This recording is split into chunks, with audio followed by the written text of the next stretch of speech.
folks you haven't met in Manhattan.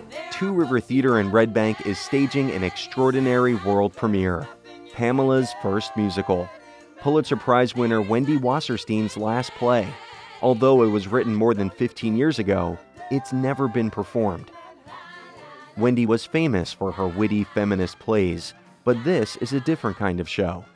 About 20 years ago, our friend Wendy Wasserstein wrote a kid's book called Pamela's First Musical. Well, she was a playwright, but this was her first venture into writing a kid's book. And it's a terrific book. And when I read the book, I called her and said, Wendy, this would make a great musical. And she said, let's do it. And so, Tony Award winner David Zippel became the lyricist for Pamela's first musical. It's about a little girl going to her first Broadway show and how a Broadway musical can change your life.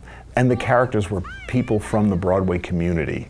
And it had a real wink to it and made fun of the community, but also exalted what is so wonderful about Broadway theater. There's a poke at theater critics. I don't care for sopranos, I like tenors even less. In every Edward Albee play, the first act is a mess.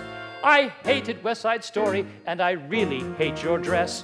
I know what I like. A parody of Sound of Music in a play within the play. Oh, I can see I have a lot of work to do here before I can make everybody happy.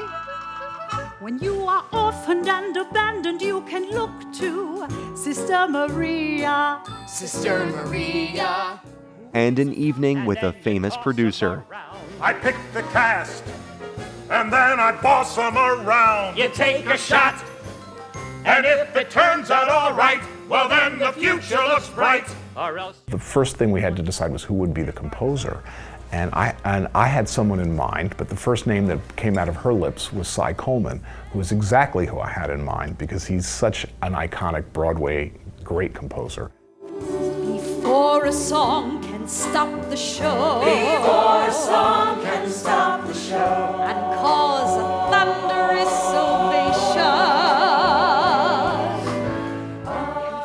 Cy was my hero before I met him, but he changed my life because the first Broadway show I ever did was City of Angels, and it was with Larry Gelbart and Cy Coleman, and we all won Tonys, and it was a great way to kickstart my career. Two River Theater's artistic director John Diaz first became aware of Pamela's first musical when Wendy Wasserstein brought it to him when he was working at the Public Theater in New York. She sort of burst on the scene with an early play called The Heidi Chronicles, which won both the Tony and the Pulitzer Prize. I don't play on your team. So what? Susan says no man really plays on our team. And no man isn't threatened by our potential.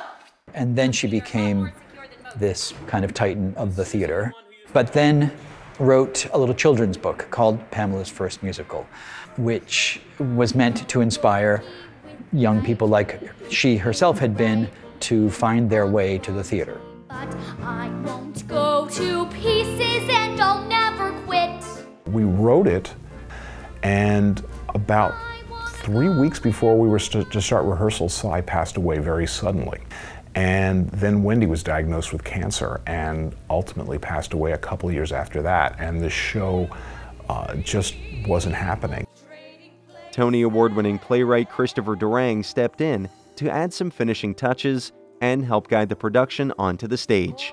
One reason I'm connected is that I went to Yale School of Drama with Wendy, and we were very good friends, and we also wrote some things together. So when Wendy died, she was 55, so it was just very, very sad. And it was a few years later that I was asked to work on this, and I hope Wendy's happy with what I'm doing. Someone had a dream. It's moving and heartfelt in many ways, that a show about a young girl wanting to kind of grow up into this life in the theater has taken about 15 years actually to happen, almost like the life of a little girl.